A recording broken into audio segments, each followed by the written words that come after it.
मध्य प्रदेश शासन एवं केंद्र शासन द्वारा गोमांस के निर्यात पर जीएसटी में दी गई छूट को तत्काल समाप्त करने व गोमांस निर्यात पर पूर्ण प्रतिबंध लगाने एवं वर्तमान में खराब हुई सोयाबीन की फसल का मुआवजा, बीमा दिलवाने व सोयाबीन की खरीदी भावांतर योजना पर न करते हुए समर्थन मूल्य पर खरीदी करने की मांग को लेकर पूर्व विधायक दिलीप सिंह गुर्जर के नेतृत्व में कांग्रेस कमेटी द्वारा मुख्यमंत्री के नाम एसडीएम रंजना पाटीदार को ज्ञापन सौंपा। ज्ञापन का वाचन शहर कांग्रेस अध्यक्ष राधे जायसवाल ने किया। इस अवसर पर ब्लॉक कांग्रेस अध्यक्ष अनोखीलाल सोलंकी, धारासी सुरेल, पार्षद विशाल गुर्जर, प्रमोद सिंह चौहान, आसिफ हुसैन बंटू जी नाइन, राजकुमार राठौड़, मेघा धवन, सरपंच विरम गुर्जर, प्रवीण सिंह पवार, नीलेश गुर्जर, अजय शर्मा, पप्पू सिंह पवार, रमेश चंद्र चंदेल, अर्जुन गुर्जर, मांगू सिंह गुर्जर, लोकुमल खत्री, अयूब कामरेड, मोहम्मद रंगरेज, लोकेश चौहान, सुजान सिंह ठाकुर, नरेंद्र गुर्जर, रोहित गुर्जर, कल्याण सिंह कुशवाहा, अहमद अली दादाभाई, कमलेश चावण, अशोक मीणा, राजकुमार मेमरोड, कबीर देव सिंह गुर्जर, अमर सिंह गुर्जर, फखरू खान, हर्षद शुक्ला, संजय राठौड़, आदित्य चंदेल, असलम खान, राधेश्याम भीलवाड़ा, बापू चंद्रवंशी, सुरेंद्र साहनी, गोकुल गुर्जर, बाबूलाल चौहान आदि उपस्थित थे।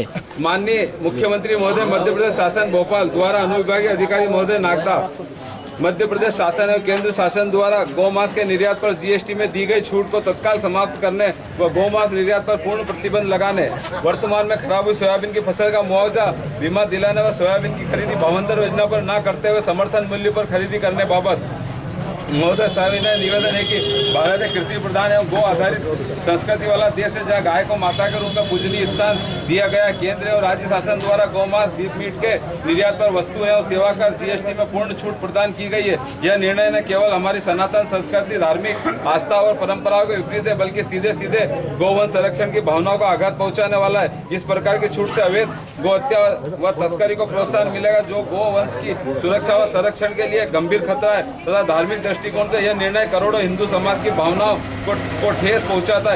मनमोहन सिंह सरकार में भारतीय जनता पार्टी के नेतागण गौमांस के निर्यात पर प्रतिबंध लगाने की मांग करते थे, आज उनका दोहरा चरित्र उजागर हो गया है। नरेंद्र मोदी सरकार में बीफ निर्यात में भारत प्रमुख निर्यात देशों में पहुंच चुका है और सरकार ने बीफ निर्यात को बढ़ावा देने के लिए गौमांस निर्यात पर 0% टैक्स लगाया है, जिससे कि गौवंश तस्करी, अवैध वध व पशु क्रूरता को बढ़ावा मिलेगा। हम मांग करते हैं केंद्र व राज्य सरकार तत्काल प्रभाव से गौमांस निर्यात पर दी गई जीएसटी छूट को समाप्त करे और गौमांस निर्यात पर पूर्ण प्रतिबंध लगाया जाए, जिससे गौ संरक्षण हो सकेगा। विगत दिनों केंद्रीय कृषि मंत्री शिवराज सिंह चौहान और मुख्यमंत्री मोहन यादव द्वारा विगत वर्ष की बीमा राशि किसानों के खाते में डाली गई थी, जिसकी सूची में सार्वजनिक नहीं की गई।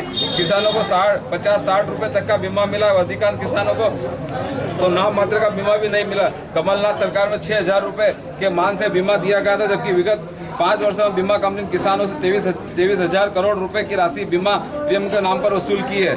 वर्तमान में अत्यधिक वर्षा और बीमारियों से सोयाबीन की फसल चौपट हो गई है। मध्य प्रदेश सरकार ने ना तो किसानों को मुआवजा व न बीमा क्लेम देने का वादा किया है। किसानों का गुस्सा शांत करने के लिए सर्वे का नाटक किया जा रहा है। वहीं बीमा कंपनी द्वारा पीला मोजेक बीमारी को क्लेम में शामिल नहीं किए जाने की बात कह रही है, जिससे किसानों को बीमा नहीं मिल पाएगा। सोयाबीन की फसल अत्यधिक पानी, पीला मोजेक बीमारियां तथा आकलन के कारण किसानों को 30 से 50 किलो प्रति बीघा के मान से सोयाबीन की फसल हुई है। सरकार द्वारा सोयाबीन के समर्थन मूल्य 5328 रुपये की घोषणा की है, परंतु समर्थन मूल्य पर खरीदी नहीं कर रही है। वो भावांतर योजना लागू की है। पूर्व में शिवराज सरकार द्वारा भावांतर योजना में प्याज खरीदे थे, अधिकांश किसानों को भावांतर की राशि भी नहीं मिल पाई थी। प्रदेश सरकार की आर्थिक स्थिति खराब होने के कारण किसानों को भावांतर का पैसा कब मिलेगा, इसकी कोई गारंटी नहीं है। किसान अपनी आने वाली फसल के लिए बीज, खाद, दवाई आदि के लिए नगद राशि देना पड़ती है तथा अपनी पिछली देनदारी चुकाने के लिए तत्काल पैसों की आवश्यकता है। इसलिए किसान सोयाबीन की फसलें मंडी में 3,000 से 3,500 रुपये प्रति कुंटल बेचने को मजबूर है। किसानों की मांग है कि सोयाबीन फसल भावांतर योजना में न खरीदते हुए समर्थन मूल्य पर सरकार खरीदे। अतः अनुरोध है कि उपरोक्त मांगों को तत्काल पूर्ण कर। बहुत ही दिलीप सिंह जी गुर्जर साहब।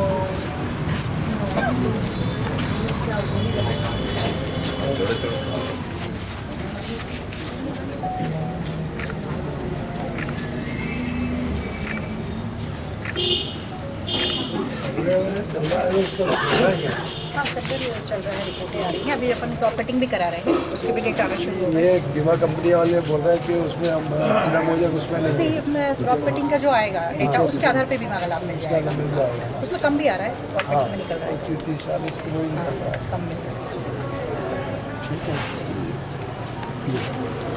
आज शहर कांग्रेस कमेटी द्वारा विभिन्न मुद्दों को लेकर ज्ञापन प्रेषित किया गया है, जो माननीय मुख्यमंत्री जी को संबोधित है। कलेक्टर महोदय के माध्यम से ज्ञापन उन तक प्रेषित कर दिया जाएगा और आपकी भावनाओं से अवगत कर दिया जाएगा। भारतीय जनता पार्टी हमेशा गायों पे राजनीति करती है ही है। आप लोगों ने देखा होगा कि भारतीय जब कांग्रेस की सरकार थी तो मनमोहन सिंह सरकार पर कई ड्रिप निर्यात के आरोप लगातार भारतीय जनता पार्टी के नेता लगाते थे। वर्तमान में केंद्र सरकार ने तो जीएसटी पे गोमांस पे छूट दी है और मध्य प्रदेश शासन की मोहन सरकार ने भी गोमांस पे छूट दे दी है, जो गोहत्या को बढ़ावा देगा और भारतीय जनता पार्टी के जो द्वारा चरित्र उजागर हुआ है। हम शासन से मांग करते हैं गोहत्या पे तत्काल निर्यात पर प्रतिबंध, वो मांस पे निर्यात पर प्रतिबंध लगाया जाए और जीएसटी पे जो छूट गए उसको भी समाप्त किया। दूसरा, हमारे सोयाबीन के सर्वे पिछली बार का जो बीमा मिला वो 30 से 40 रुपये तक किसानों को मिला है, जबकि कमलनाथ सरकार में 6,000 तक का बीमा राशि हमारे किसानों को मिली और मुआवजा भी मिला, दोनों मिले थे। अब वर्तमान में सरकार ने 30-40 रुपये दिया है।